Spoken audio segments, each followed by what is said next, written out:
ఇది గణపల్లి వంటలో పార్ట్ 2 అనమాట. ఇక మొత్తం మీద పాలకూర పోయిన తర్వాత నేనైతే ఇంకో గంజెక్కిచ్చి సాంబార్ చేసిన.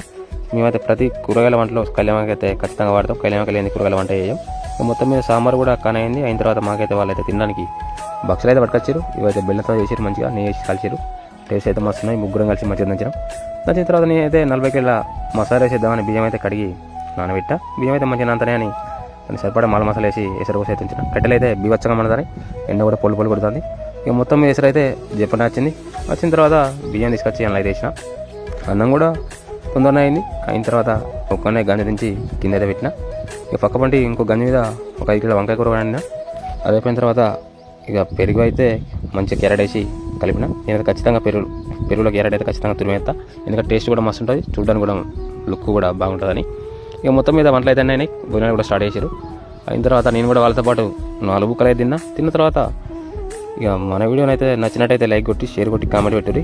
మరిన్ని వీడియోస్ కావాలంటే మన పేజ్ అయితే తప్పకుండా ఫాలో అవ్వాలి. మరో వీడియోతో మీ ముందుంటా.